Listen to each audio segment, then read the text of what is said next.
Hey everybody, it's Adam from Tested.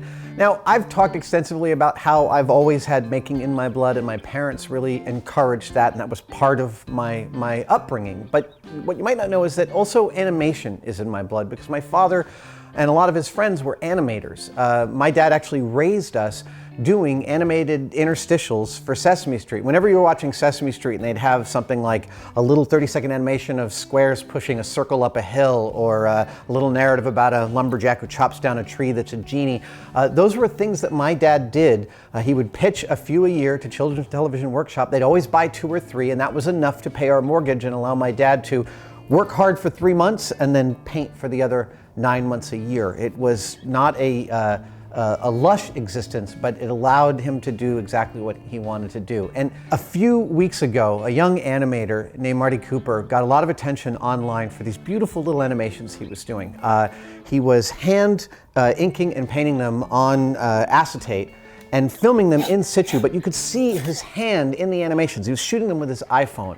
And I love that because the whole process is apparent in the animation. His hand, you can really feel like this is something that's accessible. And yet it's also both magical, because the creatures on the acetate really do seem to be interacting with the environment that they're jumping around. And without further ado, we reached out to Marty, and he's here. Come here. Marty Cooper. Hey, Adam. Marty, thanks for joining us. Yeah, it's an honor to be here. So, have you always animated? Where did you learn how to animate? Yeah, well, I've always been interested in drawing and animation, and then I went to school at San Jose State for illustration, and then a teacher introduced me to the animation process, and I fell in love with it. They teach you all traditionally first for the first few years. So it was all like flipping paper and animating, just pencil and paper, and then shooting it on the down shooter. It's the best way to learn animation. I totally agree. I mean, it's physical. There's a way in which when you physicalize it, you get it in a much deeper way than just in a virtual space. For sure. And what was the idea behind it? What was the inspiration? You just thought this would be cool? Yeah, it's just, I mean, I always draw stuff, and then I was in my dad's workshop, and was drawing on the whiteboard and like moving it around. He has like these movable whiteboards, and then I was like, I wonder if I could actually put the character in there. Yeah. So I got like a sheet of glass and dry erase markers, and then was just drawing on the glass. And then I was like, wait a second, this is what people have done in animation for years. Yeah. And then I went out and got some celluloid acetate. Well, just overhead transparency paper that you get at Office Depot or whatever. And drew on that with a Sharpie, and then colored in with whiteout on the back. And then you've got an animation cell. There's still a use for whiteout. I'm very happy to learn that. And I've been using a lot of it the last few months. So do you have a kit that you go out with to do this? You do these all in situ, right? I do, yeah. Okay, so you've got a kit? I've got my backpack here. And that's everything you need to build an animation on site? It is, yeah. How including long? some extra things. All right, show me. Okay, so here, first, there's this new thing. I got this LED light, which helps a lot. Before, I used to always have to shoot my animations facing east. Right, with the sun behind you. Yeah. So this helps a lot. Okay. I've got my tripod. Right, with an iPhone holder. Yeah, a little iPhone thing on there. And then Sharpie. Yeah. Whiteout. You particularly like the Sharpie with the double end, the fine and the, okay. And a whiteout pen. And a whiteout pen. Then I have like a folder thing to keep my animations organized. Right. You number them. And numbered and cells. Man, and just tons of, wow, look at this. Oh man. In my sketchbook. I love this. I tell you, this brings back so many memories to me of just like, my dad would end up with these at the end of a job, just sitting there, stacks and stacks and stacks. Yeah, I've got, so many stacks of cells in my office. It's crazy. So one of the things we talked about was you potentially doing an animation here. Are you willing to do something in the cave? Yeah, for sure. Can I be a part of it? Definitely. Awesome. Let's totally do that.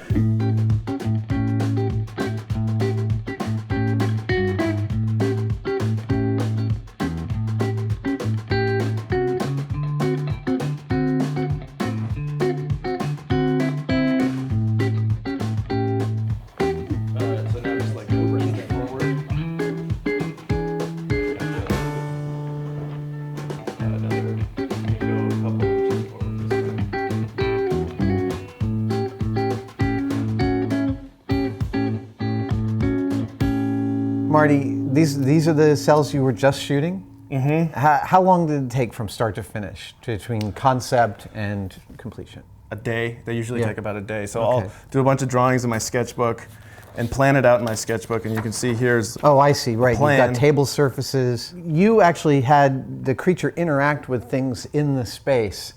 I was very impressed with how good it looks, even though you were holding it really close to the camera. And you just go around and adjust things a little bit to look like they've been hit? Mm-hmm. We like taped up some of the ducts and moved things around a little bit and just pushed the ladder and just move everything, little by little to give it the illusion of motion. Are you shooting on 2s, by the way? Are Yeah, you it's shooting all on 2 exposures 2s. for each one? Yeah, the app I use shoots it on 12s. Normally does that. Yeah. Oh, okay. And then you play it back at 24.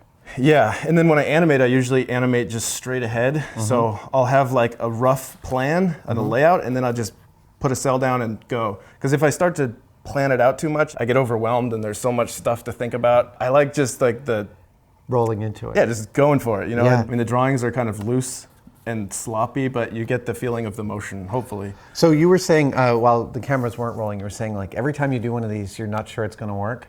Yeah, no, it's always, actually, every time I do one of these, I'm sure it's not going to work. Okay, and so then I'm just surprised every time of how I'm about to tell you a secret, which is that feeling never goes away. Yeah. If it does go away, I actually submit that you're doing something wrong. Yeah. Well, Because that makes it, I mean, the reason you keep doing it is because it's a surprise, right? Mm-hmm. So speaking of surprise, can we take a look at the animation? Yeah. Pull out take a look at it? Here we go.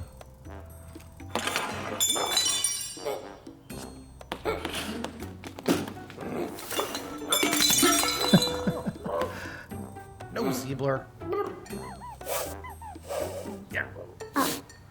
So this character is, I call it a Ziebler. It's a little like mix between an octopus and a cat and a dog. I love it. There you have it. One day animation done in the cave by Marty Cooper. Marty, thank you Adam. so much. It's been an honor having you in here. It's thrilling. I love your work. Awesome. Hopefully I didn't mess up your place too much. Or the It's Ziebler did. not possible to mess it up worse than I do. Awesome. Best of luck to you. Thank you so much.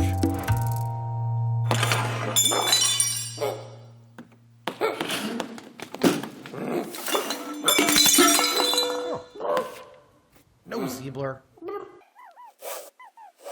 Yeah.